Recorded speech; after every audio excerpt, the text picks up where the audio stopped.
Assalamualaikum warahmatullahi wabarakatuh. Halo semuanya. Pada kesempatan kali ini, kami dari kelompok 5 akan mempresentasikan mengenai bab perbuatan melawan hukum. Sebelumnya, izinkan saya untuk memperkenalkan anggota dari kelompok 5. Pertama ada Anak Agung Ayudhya Setiawati, kemudian ada Adi Wijayanto, kemudian ada Rizal Muhammad Saleh, dan terakhir ada Christopher Theovino Adi. Oke, langsung ke materi. Kita awali dari pengertian perbuatan melawan hukum. Perbuatan melawan hukum secara sempit berdasarkan teori oleh William J. Robinson, yang dimaksud dengan perbuatan dalam istilah perbuatan melawan hukum adalah non-feasance, yaitu merupakan tidak berbuat sesuatu yang diwajibkan oleh hukum. Kemudian misfeasance, yaitu merupakan perbuatan yang dilakukan secara salah. Perbuatan mana merupakan kewajibannya atau merupakan perbuatan yang dia mempunyai hak untuk melakukannya. Kemudian ada malfeasance, yaitu merupakan perbuatan yang dilakukan padahal pelakunya tidak berhak untuk melakukannya. Kemudian jika menurut BW, tepatnya pada pasal 1365, perbuatan melawan hukum dapat diartikan sebagai perbuatan yang bertentangan dengan hak dan kewajiban hukum menurut undang-undang.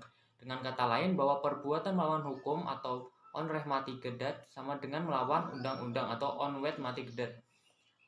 R. Wirjono Projodikoro mengartikan kata onreh mati gedat sebagai perbuatan melanggar hukum. Menurutnya, perkataan perbuatan dapat diartikan positif serta juga negatif, yaitu meliputi hal yang orang dengan berdiam diri saja dapat dikatakan melanggar hukum karena menurut hukum seharusnya orang itu bertindak.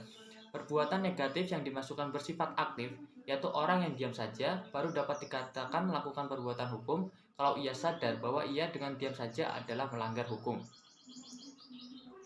Kemudian pengertian perbuatan melawan hukum mengalami pergeseran setelah pemandangan legistis itu kemudian berubah pada tahun 1919 dengan putusan Hogerat pada tanggal 31 Januari 1919 dalam perkara Cohen versus Lindenbaum yang dikenal sebagai Drucker's Arrest.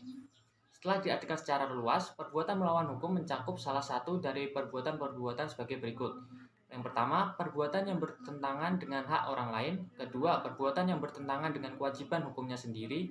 Ketiga, perbuatan yang bertentangan dengan kesusilaan. Keempat, perbuatan yang bertentangan dengan kehati-hatian atau keharusan dalam pergaulan masyarakat yang baik. Baik, selanjutnya saya akan menjelaskan dasar hukum perbuatan melawan hukum. Perbuatan melawan hukum di Indonesia secara normatif selalu merujuk pada ketentuan pasal 1365 BW. Perbuatan melawan hukum Indonesia yang berasal dari Eropa kontinental diatur dalam pasal 1365 BW sampai dengan pasal 1380 BW. Pasal-pasal tersebut mengatur tentang bentuk tanggung jawab atas perbuatan melawan hukum. Pada pasal 1365 BW disebutkan bahwa tiap perbuatan melanggar hukum yang membawa kerugian pada seorang lain mewajibkan orang yang karena salahnya menerbitkan kerugian itu mengganti kerugian tersebut. Dalam pasal tersebut dapat dilihat bahwa suatu perbuatan melanggar hukum apabila dari perbuatannya menimbulkan kerugian pada orang lain dan dalam melakukan gugatan berdasarkan perbuatan melawan hukum memenuhi syarat-syarat atau unsur-unsur perbuatan melawan hukum. Yang pertama harus ada perbuatan melawan hukum. Perbuatan tersebut harus melanggar hak subjektif orang lain atau bertentangan dengan kewajiban hukum dari pembuat sendiri yang telah diatur dalam undang-undang atau dengan perkataan lain, melawan hukum ditafsirkan sebagai melawan undang-undang. Yang kedua harus ada kesalahan. Dalam hal ini orang itu harus dapat mempertanggungjawabkan perbuatannya. Menurut Volmar, untuk adanya kesalahan yang harus dipertanggungjawabkan perlu dipertanyakan. Kesalahan dalam arti subjektif, yaitu apakah orang yang bersangkutan umumnya dapat dipertanggungjawabkan atas perbuatannya. Kesalahan dalam arti objektif, yaitu apakah ada keadaan memaksa, overmatch, force majeure, atau keadaan darurat, not the stain. Yang ketiga ada unsur harus ada hubungan sebab akibat antara perbuatan melawan hukum dan kerugian. Untuk menentukan luasnya kerugian yang harus diganti, umumnya harus dilakukan dengan menilai kerugian tersebut. Untuk memecahkan persoalan hubungan kausal antara perbuatan melawan hukum dengan kerugian terdapat dua teori, yaitu conditio sine qua non. Menurut teori ini, orang yang melakukan perbuatan melawan hukum harus bertanggung jawab jika perbuatannya menimbulkan kerugian. Yang kedua ada adequate verursaking. Menurut teori ini, pembuat hanya bertanggung jawab atas kerugian yang selayaknya dapat diharapkan sebagai akibat dari perbuatan melawan hukum. Terakhir harus ada kerugian. Pengganti kerugian karena perbuatan melawan hukum tidak diatur oleh undang-undang. Oleh karena itu, pengganti kerugiannya diterapkan peraturan pengganti kerugian karena wan prestasi secara analogis. Kerugian yang timbul dari perbuatan melawan hukum dapat merupakan kerugian harta kekayaan material, tetapi dapat bersifat ideal imaterial. Selanjutnya akan dilanjutkan oleh Adi. Pada kesempatan kali ini saya akan menjelaskan beberapa hal, dimulai dari perbedaan wan prestasi dan perbuatan melawan hukum. Pertama, jika kita mengacu pada putusan Mahkamah Agung pada tahun 1986 bahwa penggabungan gugatan, perbuatan melawan hukum, dan prestasi tidak dapat dibenarkan dalam tertib beracara dan harus diselesaikan secara tersendiri. Sehingga dengan hal tersebut, keduanya memiliki perbedaan yang mendasar. Di antaranya, yang pertama, berdasarkan sumber bahwa prestasi bersumber dari adanya cedera janji, sedangkan perbuatan melawan hukum bersumber dari perbuatan seorang yang menyalahi aturan perundang-undangan. Selanjutnya, berdasarkan timbulnya hak menuntut pada prestasi harus didahului dengan pernyataan lalai atau somasi dan tidak dapat langsung menuntut. Sedangkan dalam perbuatan melawan hukum dapat menuntut kapan saja manakala terjadi kerugian pada salah satu pihak.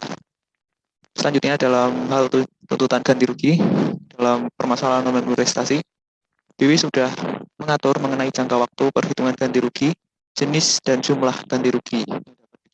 Sedangkan dalam perbuatan melawan hukum, BW tidak mengatur secara spesifik hal-hal tersebut. Dan yang terakhir adalah tujuan gugatan. Dalam prestasi, ganti rugi berupa kehilangan keuntungan yang diharapkan. Sedangkan dalam perbuatan melawan hukum, ganti rugi berupa pengembalian pada posisi semula sebelum peristiwa melawan hukum tersebut.